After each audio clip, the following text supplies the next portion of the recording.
297. Little 297. But you can tell I am purposed by God to do what I do. Right? It's just it's something that I was good at. It was something that was comfortable for me. But I fit what I do. God created me for that exact thing. Now, if I were to try to play quarterback, I probably wouldn't be a very good. You guys probably wouldn't sell out Lucas Oil Stadium, I can assure you. Because I can barely see over the line. You know, I can't throw it very well. I can't do those things. So our team probably wouldn't be very good. But I can assure you, if Peyton Manning played center, it would be awful. Okay? Because he couldn't stop a soul from getting in behind him. He would get knocked down a whole bunch. But do you guys get and grasp that we're all purposed for something? Everybody in this room, God has purposed you for something specific. You're either creative, you may be a great singer, you may be a great artist, you may be super talented in business, in numbers, in science, you name it. But you are purposed and given a clear direction by God. And I think the reality is so many of us want to be something that we're not, because that's not what people say is the right thing or the cool thing or what, you know, maybe your friends think you should do. So you don't really have a direction. But my point to the whole thing is the way that the world thinks we should define ourselves and the way we define ourselves in Christ has to be totally different. My job every day and my purpose every day, it started out this morning just like it starts out every morning, is my time with God. You got to wake up. I ask God, I want to know you more today. I want to be more like you today. I need to make good decisions for my wife, my family, my kids, my football team, the men that I represent, and my Players Association, you name it. But that is my purpose. And so it makes it so much easier if that's how I'm defined. Now I'm not really defined only as a football player. Right? That's what I do for a living. That's what I get to do, and I love doing it. Don't get me wrong. But that's not my identity. That's not the only person I am. That'll fade. Like that. I'm sorry to interrupt you, but that will fade. Exactly. Football will be done. Actually, he was done last Friday. Y'all know that. He does not. Yeah. NFL doesn't exist anymore. So that coach is hiring. I can fill a void right now. I can be a center for Scecina next year.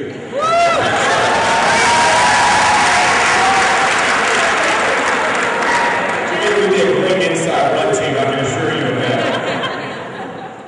So Jeff's purpose was, he plays football, okay, but that isn't more his platform. Understand that. He was purpose and he fits that role, but he's also designed by God to be good at what he does, which he speaks very well. He holds his head up high, his integrity, and so he has a platform which allows him to go share Christ and share that message.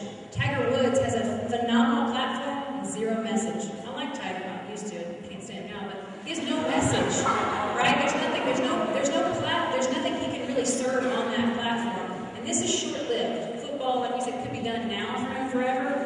And there's a short window, so he's using this opportunity. And yours may be, you're on the soccer team, the volleyball team, you're the lead cheerleader, or maybe you're the person on your football team who needs to be set apart and start setting an example for those people around you, because you've decided that you're not going to allow the people around you to decide who you are. You've already decided early on what your purpose is. And understand that purpose may change. That's right. Because I think for Jeff saying that, you're all like, well, that's easily, clearly defined for you. He didn't know that in 11th grade, 12th grade, 8th grade. But had he known in those times, which we did not, I'm going to at least be set apart for God. I'm going to get up and I'm going to hang out around people that want me to be a better Christian and will actually help me get there, versus I'm going to hang out with these people who I'm never going to see again. And there was one question, I'm going to jump to because I did this at the other school. They asked if there was something you wish you'd known in high school that you knew now.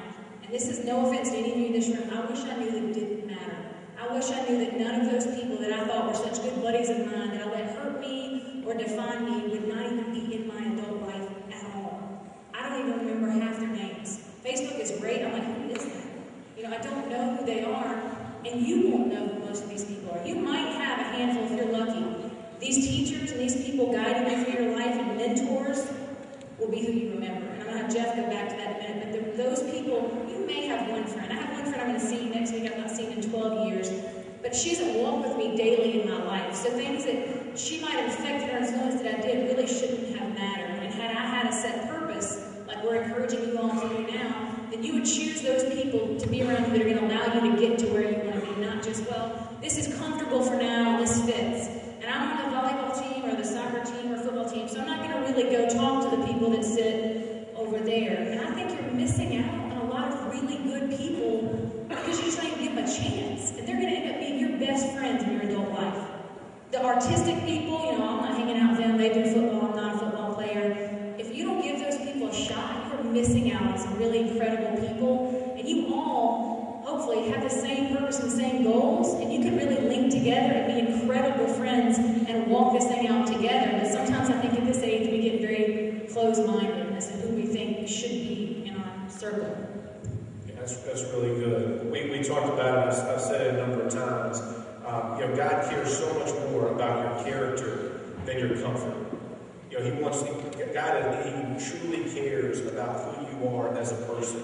And all the things that you think and all the goals that you have and you've set are all fantastic things to do. But without God, they're really in vain.